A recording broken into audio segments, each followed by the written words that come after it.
Kei May, I had to tell particularly the faculty in the front row not to throw tomatoes and sticks and things like this. The reason is, as you may know, she recruited a really great ECE faculty member. I was collaborating closely with really loved Tim Cheng, and he's now dean at Hong Kong University of Science and Technology. Patrick Yu. And Patrick Yu as well. So no one else. That's it. We're done. Okay. Well, we already got these two. As a visiting professor. So Kei May has been collaborating actually. We'll hear about some of the work she's doing, but a lot of the work is in gallium nitride and growth on silicon and growth of electronic devices. So she's very, very broad. Some of you may not know, some of you know, that we were actually classmates together. We were undergraduates together at the University of Minnesota. Maybe in deference to you, I won't tell quite how many years ago, but it was a long time ago. Now, one thing you got to remember, okay? Yeah. John is as young as Kei May. Yes. That's fine. That's all right. We've been collaborating recently on quantum dot growth on her templates. I really want to thank Alan Liu. Now, Dr. Alan Liu, as of about a week ago. Really instigating that collaboration and shepherding along. So without further ado, Professor Lau. Okay, thank you. Thank you, John. Thank you for having me here. Well, this the title of this talk mainly it was like I'm trying to tell you how we make this a compliant 3.5 on silicon substrates as a 001 for direct laser growth. Like we've been growing 3.5 on silicon for over 10 years, and then on gallium nitride on silicon, and then this well, gallium nitride is 3.5 too. But this 3.5 I'm talking about are gallium arsenide indium phosphide base. So at the beginning, we were mainly focused on transistors. I remember I gave a seminar here maybe 7 or 8 years ago, and it was all on transistor. And that was about the time that Intel was interested to have a 3.5 transistor on silicon. So we were working with the Intel and try to do that. And so this is there's an advance. Okay, do this. Doesn't advance either.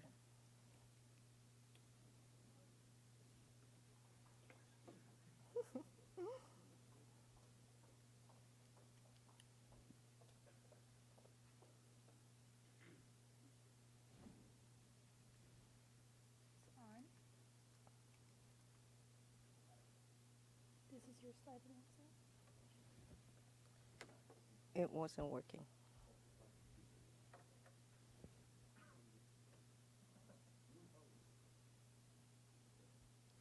Okay. Okay, so this is where we started at the beginning. So we were trying to integrate 3.5 on silicon, and we were trying to have this high mobility logic and this 3.5 CMOS. And then there's also the RF devices and everything, because that was at that time is about exactly 10 years ago, and Intel was interested in this. And so this is the opportunities there, because they want to have a high-speed logic, because the Moore's law is getting to the end. And then and how do we integrate this high mobility logic with the RF with the silicon CMOS? And so that's when we start doing this. And the challenges is like 3.5 on silicon is very challenging because the lattice mismatch, and then but then we managed to have this 3.5 logic devices that were grown directly on silicon. They were working pretty well, and that almost as good as those are on lattice-mismatched substrates. And as far as the current, the IDSS and the mobility and everything is concerned. So I think Intel might be working on it themselves now, and then I still remember when I gave the seminar here, and then John was asking me, how about lasers? And then I said, well, You're doing the bonding. Keep doing your bonding because the laser are hard.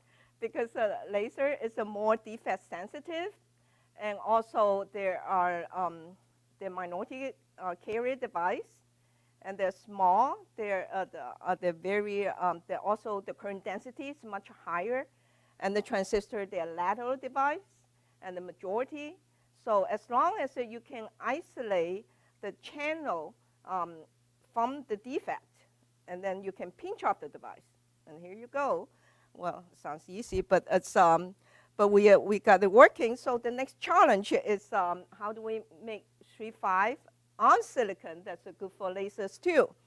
So we start doing that after we got this, and then I also start working with one of my colleagues at UST, Professor Andrew Poon, and then he's also working integrated and photonic on-chip WDM network, and then he said it would be nice if we can have the laser, the integrated lasers, and that can epitaxially grow on this substrate, the silicon photonic substrates.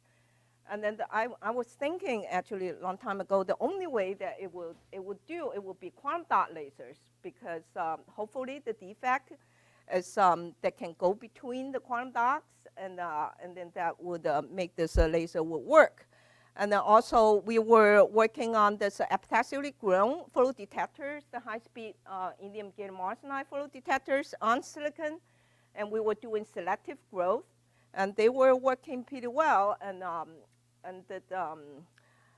the one thing is that the dark current it might not be as low as we want, but we'll continue to work on that. So this silicon as a growth substrate for 3.5, you probably seen this. There are many advantages, and mainly it's the manufacturing cost. We want to take advantage of the silicon manufacturing platform. Of course, the silicon substrate is cheaper, but then the cost of the substrate is not the major thing, and it's the silicon photonics is the same idea, because the silicon foundry are there, and they are the most mature. They have the very high quality manufacturing foundries, and then they also have the very high quality silicon wafers that up to 12 inches or 300 millimeter, and they are commercially available, and you can get that. It's guaranteed good quality. And then the technology itself is the most advanced, and then it's cost effective. As you know, you buy the processors, it's very cheap, and then the cost is getting lower and lower. And then people in silicon, they said we drove ourselves our business because it's so cheap. And so this integration of the high performance 3.5 with the silicon logic, memory, and silicon photonics, and for lighting, the drivers, I was talking about the gallium nitride on silicon, and this high power driver device. And then also, we don't have to worry about this brittle and expensive indium phosphide substrates.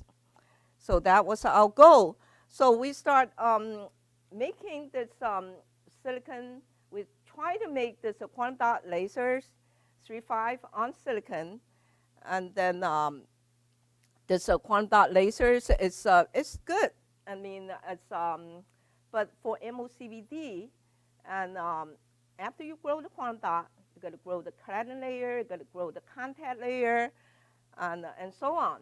So it was like a few years ago, and we were trying hard to get this, and then well, another one of your former colleague, Professor Evelyn Hu, that was taking sabbatical at our university, and then she came to our group meeting, and she heard we were struggling with this, and then she said, why don't you just try to get your active layer working first?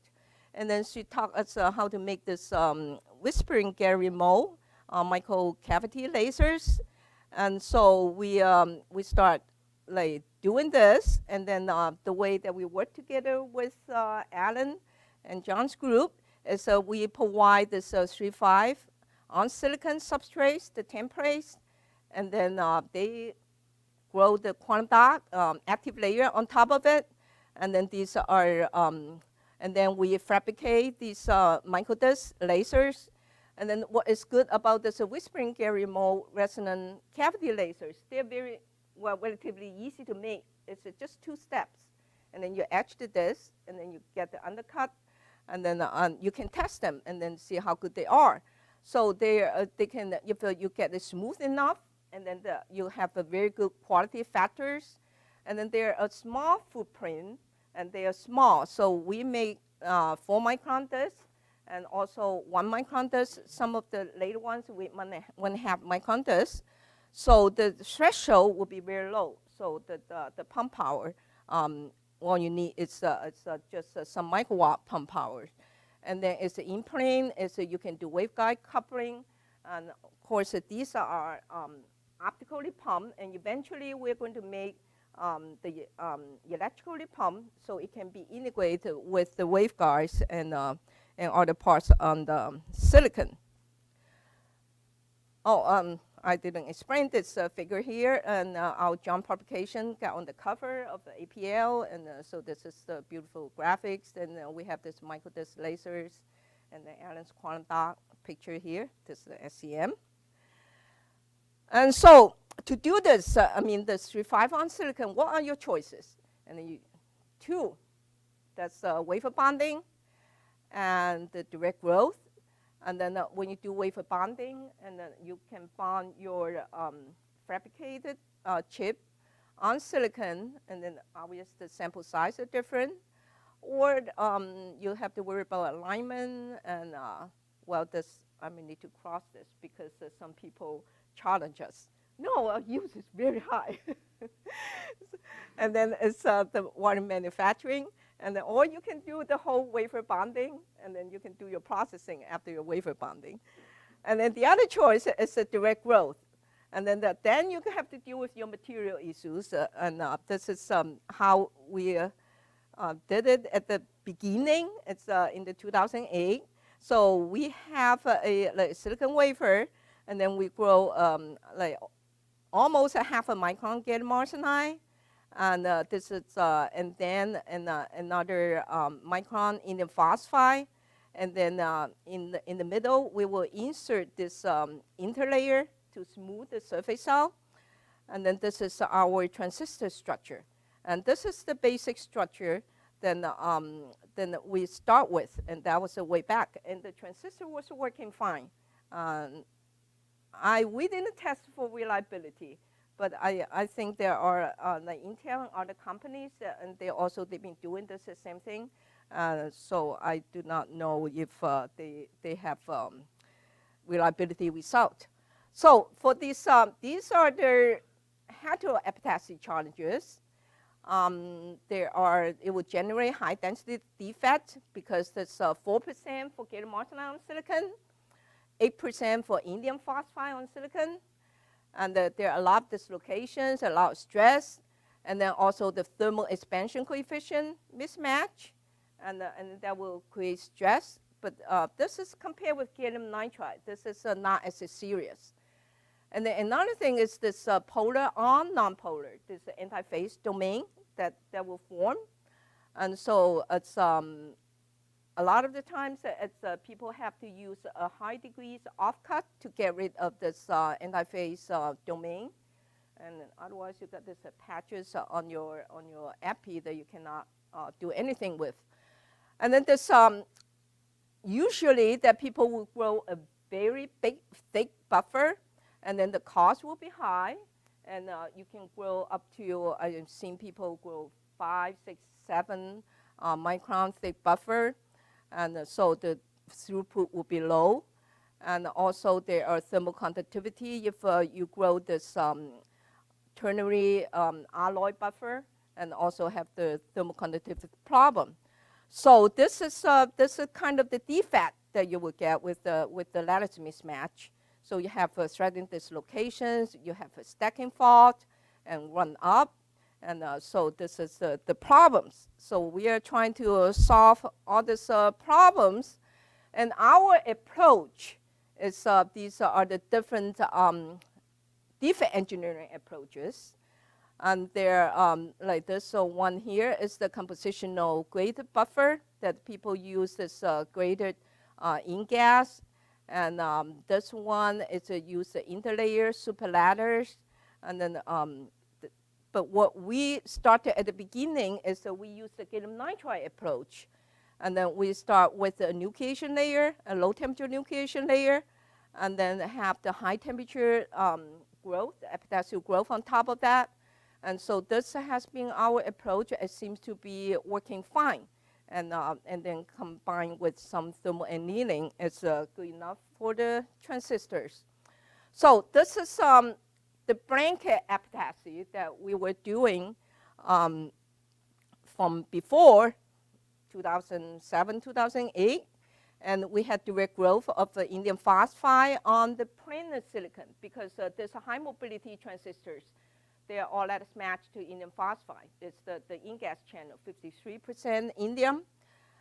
And so this, the direct growth, if you want to do direct growth on the silicon, and the defect density is very high. We tried for a long time, we could not get it. And then you can use a germanium superladders or greater composition buffers. And then we choose to use the gallium arsenide intermediate buffer as between the silicon and the indium phosphide. So we will go like from silicon, low temperature, high temperature, and then that's low temperature, high temperature, and then to indium phosphide. And then the other approaches are either germanium and some are superladders. And then, but eventually everybody wants something that lattice match to indium phosphide. So this is our MOCVD at our lab at our university. These are for 3 arsenate phosphorus antimony alloy. And then we have a 1/200/4 Astron system. This is a 4-inch, and for single 4-inch.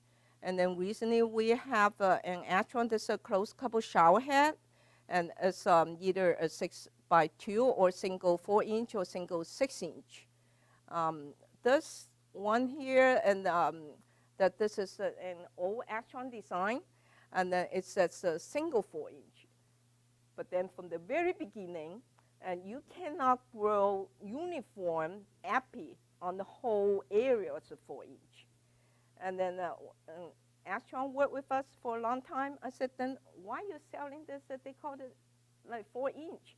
And they said, because you can put a 4-inch wafer in there and accommodate a 4-inch. But it doesn't guarantee you the whole like 4-inch are uniform. So, but then you can get the middle, like maybe 3.5-inch that is workable. So we have this 4-inch and 6-inch, like larger closed couple shower head, so we can actually grow on a single 4-inch or 6-inch silicon wafers. And we are still in the process of transferring our recipe from this horizontal reactor to this closed couple shower head. And as for those growers that you all know, recipe are not directly transferable. It's always a lot of tuning to do. So all the results I'm talking about is still from this single 200/4 system. So this is the blanket growth that we were doing before. So this is our temperature profile and the growth time. And so this is the standard. We heat up to 800, and then we lower it to the low temperature gallium arsenide for the nucleation layer. And then we do the high temperature, gradually do it by 3-step, the high temperature gallium arsenide, and then we do the low temperature indium phosphide, and then the high temperature indium phosphide. So this is how we get this good, very good compliant substrate from doing this indium phosphide lattice match to indium phosphide directly on exact silicon 001. And this is without offcut. And actually we get, like a few weeks ago, we get the 1.55 micron laser that lasing. It's actually on this kind of template and lasing at room temperature. We have not published it yet. So these were the transistors that we were doing before. So this is the planar buffer that we were doing. And you can see that this location of filtering and smoothing, and from this indium phosphide, this lower indium phosphide to the upper indium phosphide, it was quite effective. And then we were getting a wonderful transistor with this planar growth techniques. And then a few years ago, the SEMATECH want to work with us, and they want to make, actually, they want to make FinFET. So they want to, they patent this on silicon for us and have us grow gallium arsenide in this trenches. And these are, like, we have worked with 65 nanometer patterns and 90 nanometer patterns. And they gave us all kinds of this nano patterns for us to grow on.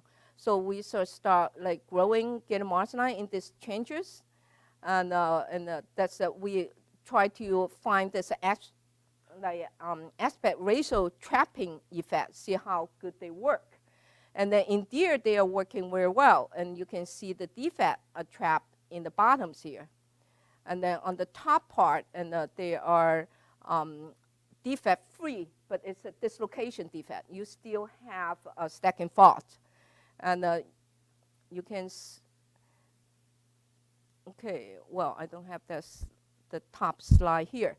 Okay, so later on, then we start working with this pattern, the nano pattern. And then we find that we want to create this V-groove and by additional KOH edge. So what you see in the previous slides was the kind of flat bottom. And we find the aspect ratios is working. So we start making, doing the KOH edge, and then create this 111 facet to grow on. So this is, we find that this, we start, again, these are exact 001 silicon. And we create this 111 facet, we groove, and we grow this gallium arsenide on the surfaces. And then we find that these just a few nanometer of stacking fault that is formed at the interface. And then these are the wires, and after we fill these trenches. And then we remove this silicon dioxide separators, like this in between, and then continue to grow. And the gallium arsenide layer will coalesce and then form a very smooth layers. And this is one of the early one, and they're antiphase-domain free. And this one is 1.9 nanometer on 10 by 10 scan. Now that's the one that Justin is growing on now. They get down to like 0.9 nanometer. So that this is the template that that we have this quantum dot laser to grow on. And then we compare, yes? Going back to the last slide. So if you didn't have the SI2, I take it, the stacking faults don't terminate there. But what happens? If you don't have that little lip, what actually does happen? They continue propagating up? Some of them do, yes. In fact, that we find some of the, yes. This is the stop, the propagation. Yeah. Yes. So we have this after we fill this, we remove the oxide, and then we grow on it, and then that's how we got the smooth surface. So some of this location lines that we find that it will like keep propagating, and this is we compare this gallium arsenide on the planar offcut silicon. So this is one with the V groove, and you can see that the V groove is effective in stopping the propagation of the dislocations.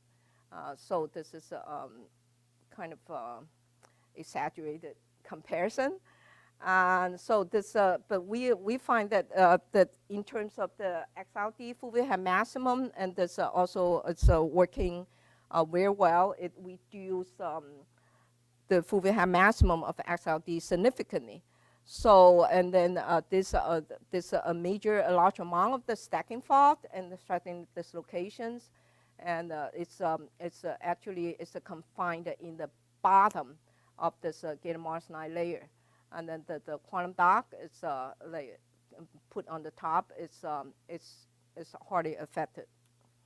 So this is another cross-sectional TEM that we put together, and comparing this V-groove patterns, and then these are on the planar offcut silicon, and you can see that going through this quantum dots, and there are more stacking faults, and there's still some we cannot eliminate 100%. You can see it will still go up, but the number a lot less. And also we do a plane view TM. And so we compare our V-groove pattern on acid silicon with this 4 degrees offcut, and then from by simply counting this, and we find that it's almost a threefold reduction. It's almost an order of magnitude with the V-groove. And so this is how we generate this. This is a more blow-up view of the TM. And so we find that we need the nano-pattern, and we don't need germanium. We don't need the offcut, and this aspect ratio trapping, and combined with this epitaxial lateral overgrowth. And this ELO is you create this V-groove and grow on this 111. And then after that, you just let it coalesce, and then this right on top here. Then you don't see much dislocation will go through, and you can see that the dislocation is kind of just confined a few nanometer at the surfaces, at the 111 surfaces. So we gave this template to Alan here, and then he glued this quantum dot laser on top of it, and then this working out really well, and then these are the structures of the laser structure that Alan grew, and these are the quantum dots of the TM of the quantum dot, and these we have 1 micron gallium arsenide buffer. I think Alan also glued the 1 micron. This is the MBE 1 micron. Then there's a 5 stack of quantum dot, and then we make microdisc out of it, and these are the quantum dot diameters. So this is what Alan gave me, and this that was done at 500 degrees C. This quantum dot density is about 5 times 10 to the 10, and so this is the PL. And with this, we did the TM comparison, and then we still see some of this compared this with the V-groove, and then this is with the planar offcut silicon, and then we find this is much cleaner. The threshold of these lasers are also lower compared with these. So this is we did the comparison of the PL of gallium arsenide on V-groove silicon, and this is the gallium arsenide substrate. This is the planar silicon, and these are the PL comparison of at 300K. And then with this, we make this micro disc lasers and this whispering gallery mode lasers. We just use this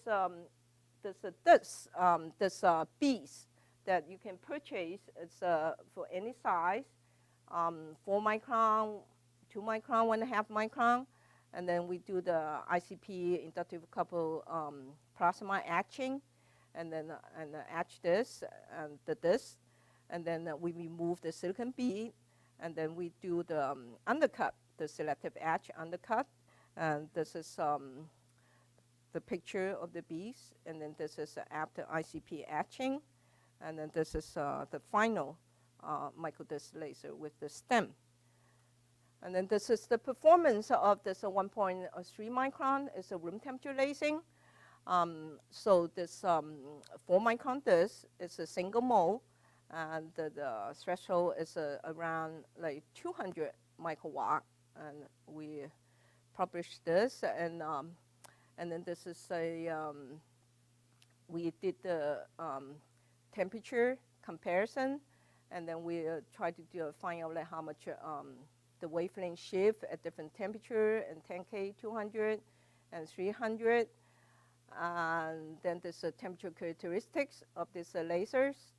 And then we plot this on different temperature. This was all the Yartin's work, and she's now working here. So don't say I told your faculty I return you a very good student.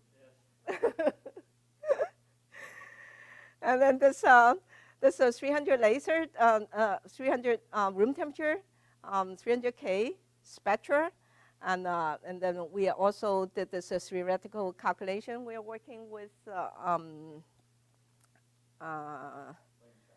Wayne Chow, yeah, Sandia Lab. So he did this modeling for us and find out this India lasing very well.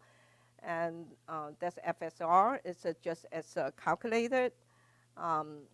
So this is the 10 degree lower temperature lasing of and then this what this is a different size laser. I don't remember this, but again I think we're trying to find like calculate this FSR to make sure that it's like exactly what they are supposed to be with this different modes.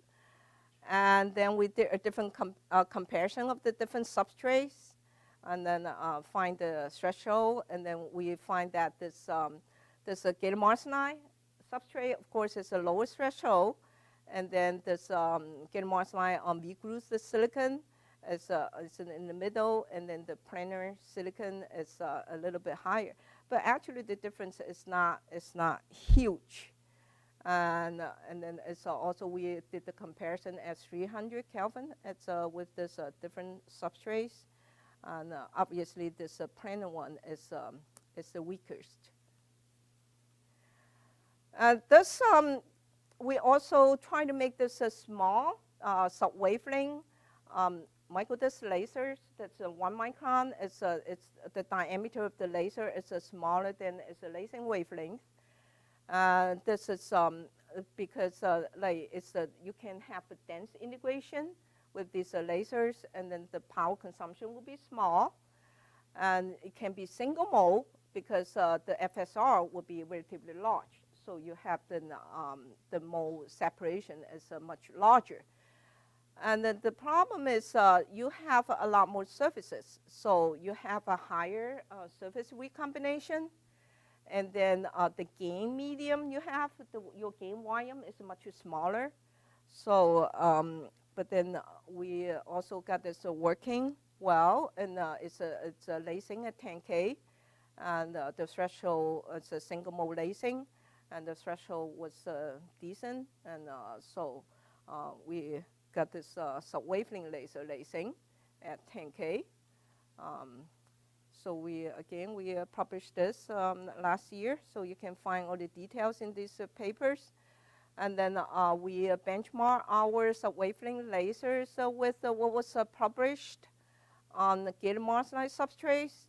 And then this is the average lasing threshold. And this is our comparison. And then we also benchmark with what's published by others. So these are our own comparison. And these are what are published by other groups. And for all the other groups, they are on gallium arsenide substrates. So we are the only one that have done this on silicon substrates. Whoops. What happened?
it get to that slide and then it.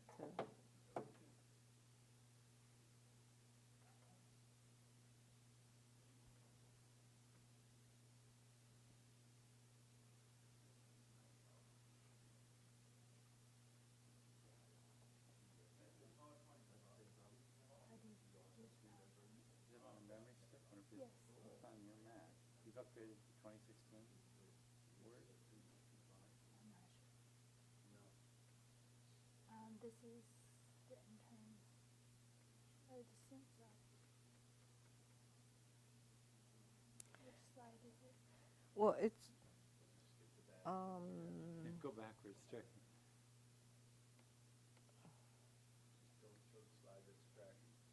I think yeah, maybe 30. Yeah.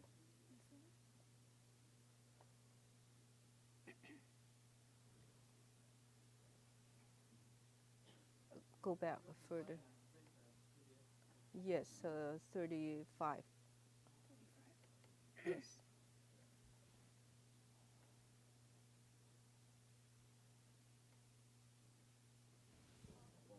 Oh, here you go. Okay, so this is our typical gallium arsenide on V-groove silicon. So these are 100 millimeter compliant substrates that we are supplying to for the laser growth now. And so these are the V-groove, and then we typically grow like 600 nanometer unintentionally doped gallium arsenide.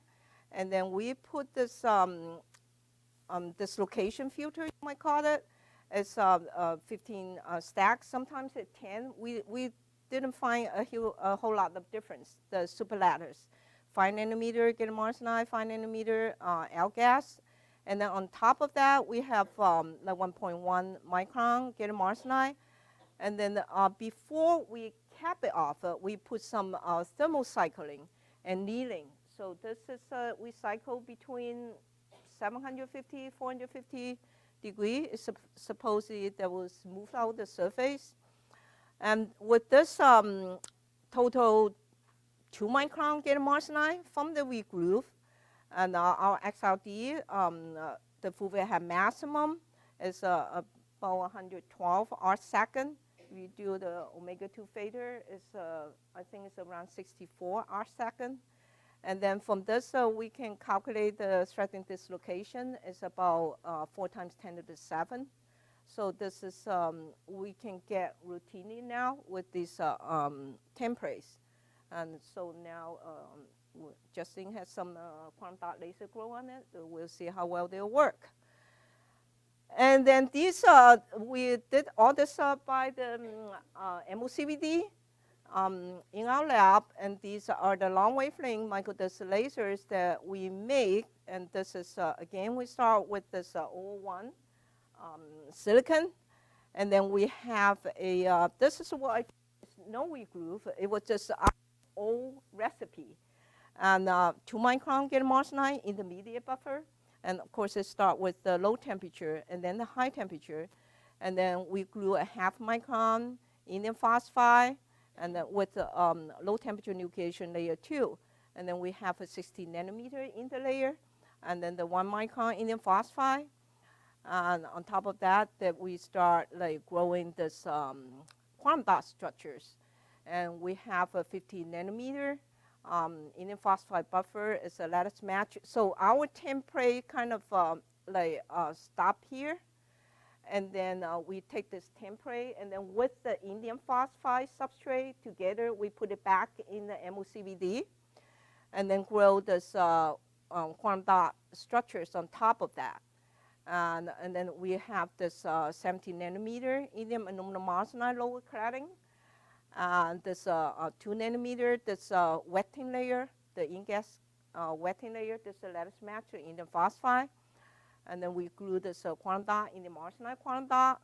And then this 1.2 nanometer low temperature indium aluminum gallium arsenide. It's this FCL. It's the first cladding layer. Why we need to separate these two is because we want to have a lower temperature layer to cap this indium arsenide dot, and then we raise the temperature, and then have this higher temperature, 52 nanometer. Anything you involve aluminum, it wants to be high temperature. So this, the second capping layer is a high temperature. We spend a lot of time like fine-tuning each of these layers and checking with the PL, and then finally we cap it with this 17 nanometer indium aluminum arsenide, the top cladding layer. And then we try to optically pump this, and then it's, we start with the liquid nitrogen temperature with the lacing, and then we start raising the temperature, and then up to 170 K, and then the CW pumping, it doesn't work. I mean, this is, it stopped lacing. So we were puzzling for a while, and then, and then until recently, just a few weeks ago, and then we find a lab that can, we can do pulse lacing, pulse pumping. And then we took our sample, this is the same sample that, that we have, this number that you see here. There's two run numbers, because this is the first one, it's the template run number that we glue the template, and then this the laser growth. And then we find that they can actually lace at room temperature in single mode lacing. And these are the 4 micron discs, and they're lacing at all around like 1.55 micron. We check a number of discs, and most of them are single mode, and we still, like my students still doing the analysis now. So, and then this is another project that, that I just put this in here because you guys are also working on the similar things. As we try to, we have this Planar indium phosphine nanowires on the 100 silicon. So again, it's a 8% lattice-mismatched. And then this is how you integrate this indium phosphide nanowire. Is like we started doing it like a few years ago. We have this regroup patterns. So we fill up the bottom with the gallium arsenide, and then on top of that we have this low temperature and then the high temperature indium phosphide, and then we start growing the multiple quantum well, and then cap it with the indium phosphide, and then this and then after. Like we've been doing this, we noticed that also this, there are other people are trying to make these lasers and nanowire, indium phosphide nanowire lasers, and by CMP, and these were published by I think the IMAC groups. And so this is the nanowire growth that we did. It's these are not the 65 nanometer or 90 nanometer pitch. These are much wider. And they're 800 nanometer, and then the opening is 300. So it's 100, the height of the 100 nanometer silicon dioxide. And then this, we create this diamond-shaped pocket, and it's by KOH, wet etching. And then there's a low temperature. Again, we do this low temperature gallium arsenide at the beginning as a kind of a wetting layer, but it's just a few, maybe 15 nanometer thick. And then we do this 3-step indium phosphide growth. And then after, and then we start inserting this InGaAs quantum well at different places. After we find that it's good enough, the crystalline quality. So this, we took some pictures of this low temperature gallium arsenide, and they are rough, but it's the different kind of roughness. So you need to like optimize it. Otherwise, the indium phosphide grow on top of that. It's not like perfectly smooth, and so it's you need to have this optimization of this low temperature gallium arsenide buffer. And then this because the indium diffusion coefficient and the TBP deposition rate is you need to do a lot of fine tuning to find this right combination to get this complete coverage of this low temperature gallium arsenide in these trenches. And then otherwise, if you continue growing, and then it will not coalesce and then form this nice nanowires in the phosphine nanowires. So this we monitor this coalescence of this indium phosphide islands in these trenches. And so you find that first it just becomes flush with this silicon dioxide, and then it grows on top. And then every now and then we see some little dent on this nanowires. And then at the beginning there were a lot of them, and then after some fine tuning, there are less and less. And so it's finally that we get this nice smooth nanowire patterns that we can put quantum well on them. So these are the XLD of this indium phosphide layers, and this are the FUVF maximum is around 660. And so you can clearly identify this indium phosphide and the silicon peak. You don't see the gallium arsenide. So for the planar ones, and you also see the gallium arsenide in the middle. And that's because the gallium arsenide is so thin, so you don't see the signature. And then this, you clearly, this defect, necking effect, and the trapping is working, and you can see it from this TM here. So this gallium arsenide, about 15 nanometer, it's just aligning the silicon 111 surface. And then the indium phosphide is on this picture here is relatively clean, but you can still see some stacking fall that's coming out. But then after this region here, then the dislocation is kind of terminated, and then it's pretty clean on the top. So this we find that this defect is confined in this diamond in the bottom, and then the stacking fault, it just go along this 111 surface, and then it kind of like stop here. That's this silicon dioxide edges, and then it's the top is in this part here is relatively clean. So we start putting the quantum well. So this we grow this first indium gallium arsenide quantum well. It's a 10 nanometer, and then cap it with the indium phosphide. And then this the flat quantum well is flush with the pocket. And we find that the thickness was quite uniform, and we also get the PL signal from this quantum well here. And then we start putting this quantum well at different parts of this wire. So we have a 10 nanometer one, and put in the kind of in the middle. And then, but when you grow out of it, and then the growth rate start to like kind of different along this side and also from the top here.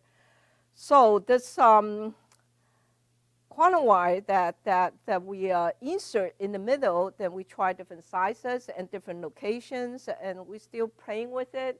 And so we don't know like what is finally is the best structure for the lasers. And then eventually we want to get the lasers because they all, the PL of all this is all around 1.5. And this it's another one we call it quantum wire 2, and it's a 13 nanometer on this indium phosphide quantum wire. So we also start stacking this quantum wells because like for the single quantum well, it might not have enough gain. And then the problem is that when you start stacking them, and then the quantum well size, because the growth rate starts changing, and as it grows out of the wire, so it might be difficult to like control the size of this quantum wells. And so we're still playing with that, and so this is all these years that I've been working with growing crystal for devices, and these are the uncertainty principles that you got to deal with. first is the consistent of the growth system. Every time after it's a grow number of runs, you clean it, you put it back together, and then you run the recipe. It will never work the same, and it's always fine-tuning. And then you always, at the end, you have to correlate and optimize. All this I call the n by n matrices. And what are these n by n matrices? And these are variables that you try to design and try to tune. And what you're getting, it might not be what you're trying to model. So when you try to design a device, then you have all this design parameters, and you have this layer thickness, the composition, and then you can have a model and simulation. Okay, these are the device characteristics if you can make the device according to this structure design. But then after you do the growth and what you intend to grow, what you design, and what you grown, it might not be exactly what you design. So I always ask people, somebody give you a wafer, how do you know whether it's the structure you ask them to grow? You never know. So all those I was talking about, 1.2 nanometer, 1.3 nanometer, don't believe. We go by growth time. And those, if you do the TEM, and some of them might vary a little bit, some are larger than others. And so it's difficult to know exactly what you're getting. And then all these growth parameters that you can tune, like the 5:3 ratio, the temperature, the pressure, and everything. And then as you change one, and all the others, even though you are not supposed to be changing, but effectively they are changing. When you change the temperature, might be the decomposition of your vapors are changing. So what is on your surface, even though you flow in there, it's the same. You kept the same. Your flow controller is telling you you're flowing the same amount. But what is on the surface is not the same. So these are the growth parameters that are all combined, the whole environment. And then that gives you the material characteristics. Like I shown this, the AFM and the XLD and all these parameters. And there's never a one-to-one correlation. So the defect density, and you can tune one, and then you might get one thing, and then you lose another. So this is another like m by n variables, growth parameters, and material characteristics. And then from that, you try to correlate it to your device characteristics, the material characteristics. So that's why a lot of people ask, what is your defect density? And before, I was reluctant to give the defect density because, first of all, the way that you find the defect density depends on how you find the defect density, and different method, it gives you different numbers. And of course, it's the order of magnitudes is similar. And then, but at the end, where it's that one parameter defect density, it will give you good or bad device. It's nonlinear, I would say. I mean, of course, the lower the defect density, the better. But that's not the only reason. And then also at the end, it's the fabrication process, how you fabricate the device. It also affects your device characteristics, performance. And you might have a very good material to begin with. It might be the one who processed it, ruined it. So these are all this together that it's hard to find a one-to-one correlation. That's what I'm trying to say. So we are always doing detective work, and where every time the system is not working, what is not working?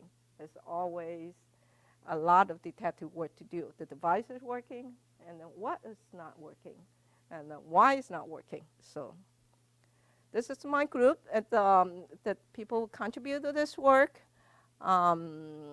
Li Qiang and Yating is here, and then there's two other ones. The quantum dot grower. Who's the quantum? Where is it? Okay. Okay, so Zhu Si, she's the one that making and testing the lasers. Thank you. Oh, I have introduce our university where we are. Okay, so this is where we are in Hong Kong. Okay, so this is China. This is when you fly into Hong Kong. This is the airport, and then we are here in the kind of the suburb. This is the downtown, either downtown the Hong Kong Island or downtown Kowloon. It takes 20-25 minutes to our university. So we are on the east side. So you look out this way, and if the earth is not flat, we can see you across the Pacific Ocean. And this is our beautiful campus, because we're on the east side. And our address is Clearwater Bay, and this is Clearwater Bay. And a lot of people do boating there. And this is, you see the sunrise. But for grad students, it's hard to see. So the grad student, you better here, you see the sunset. And then every now and then we have this, after the rain, have this cloud. And also see the same thing here. Okay, thank you. Questions? Great. Do we have questions for Kei May? Yes. We have a microphone. It's just as soon as we get over to you, so we keep it for the recording. So in the dislocations that do make it through the V groove, have you done any kind of Burgers vector analysis? Like, are those glossile threads? Are they sessile threads? Can the filters even do anything about the ones that are just coming up? Well, because the ones that are coming up are not very many. So actually when we do TM, then we will have to look to find some that will let the propagate up. But when you find it, have you tried to find out the Burgers vector? Kind of, detective work. I don't see any pattern. I don't think we saw any pattern of yeah. So we have some of the wafers that we're growing on. Would you be happy if we did some of that work for you? Sure. We'd love to do it. It'd be great. Everyone else is afraid to ask questions. Go ahead, Very. Just speaking. Okay. It's a very nice talk. I was wondering why you showed the 1.55 micron pulsed lasing, right? Pulse pumping. Yeah? Was that room temperature? And what was the maximum CW lasing from the device? Room temperature. Okay, that's the room temperature. And what about the CW maximum? CW, we got the lasing to around 200. I think the maximum does show 170. And then we raise the temperature to 220 and then it stop. Yeah, for CW. Okay. And Thanks. also the threshold is quite high, 1.6. And then this is showing the 1.9.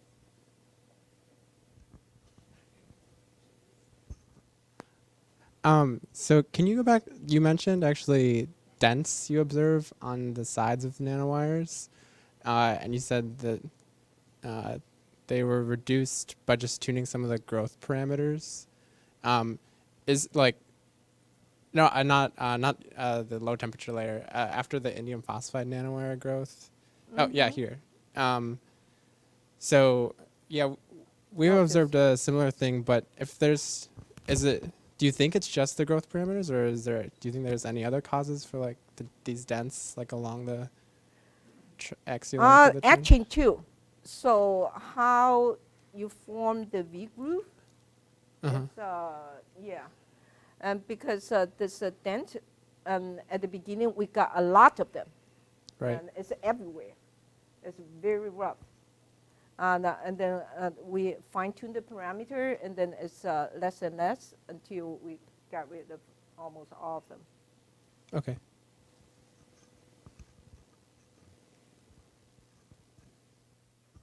Other questions? Yeah,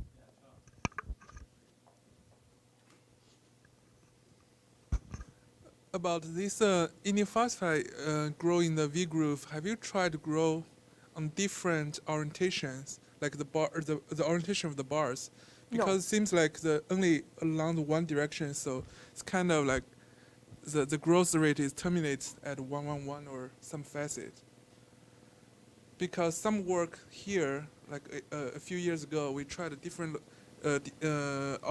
different orientations. We got coalesced film at at a certain orientation, so which we can have a maximum lateral growth rate.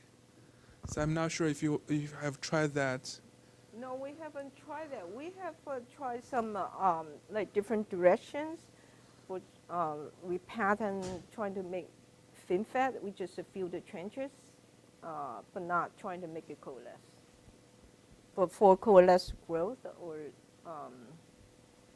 well, for these patterns, you don't get the same pattern in different directions. But I saw you mention you got the coalesced indium phosphide film. Yes, we did. I didn't show it here. We actually published that 2 years ago in the Journal of Crystal Growth, and those were not with the V groove. It was just the pattern that we got from the SEMATECH. It's the same as the gallium arsenide one, so we can we can fill the trenches, and then we move the silicon dioxide separator, and then we continue to grow, and then it can coalesce and then make indium phosphide thin films. Are they the same orientation as this one? Yes, yes, they're all the same orientation. The goal of growing in nanowires might be that the dislocation density could be 0, right? Yeah. Do you have you measured there? Do you have any idea if that might be true? It's never 0. If somebody tells you 0, they're lying. When you coalesce and have a planar film. Yeah, but yes, but even the planar film is not. We find that we compare the XLD of like just a plain epi on indium phosphide, perfectly lattice match. We can get close, but it's never the same. Yeah. So if we have maximum for the XLD, we can get down to like omega-2 fader at 64 r-second, and then the indium phosphide, I think it might be 45, 50. So it's just still not as exactly on lattice match. Yes. So when you coalesce this, I mean, the silicon substrate got a different lattice parameter than the gallium arsenide has. So presumably there's got to be some shift in atomic registry when the coalescence occurs from one grown in one groove to one wire grown in the other groove. They can't be perfectly matched when they coalesce together. So there must presumably be some extra defects around just from that. Mm-hmm. And have you looked for those? I mean, they may be a completely different vector, Burgers vector, whatever you're going to look for that defect, than what you're seeing in your cross-sectional TMs at the moment. Have you tried looking for anything there? We didn't try hard enough, probably. We see dislocations, stacking faults, and. This is more like a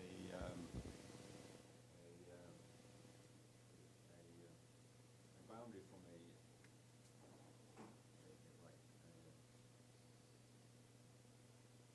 It's like grain boundaries. It's like a grain boundary. It's like a grain boundary, but it's really a shift, let's say, of half a unit cell shift between the two. So when they coalesce, you're not perfectly matched atomically.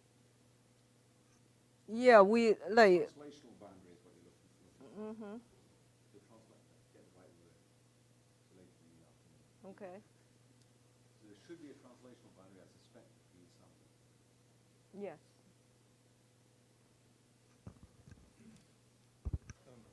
So for the nanowires, you said you had dents that you tuned somehow your growth to eliminate them. Did you do any TM to see out what were causing the dents? You mean that no, because we did so many like. So growth is You mean easier the than one that TEM. have the very rough surface. Well, I have pictures I'm not showing here, and we didn't do TEM. Because I suspect Because if, TEM it's a time consuming so we only like yeah, do TEM on the good ones. I would speculate that those dents were stacking faults. That's Yes, what I'm yes, going to say. yes, they are. They are stacking faults. Because Yes. your orientation, you're only gonna block out half of the stacking faults with the Yes. yeah. Yes. All right, let's thank Kei May again. Thank you. Okay. Thank you.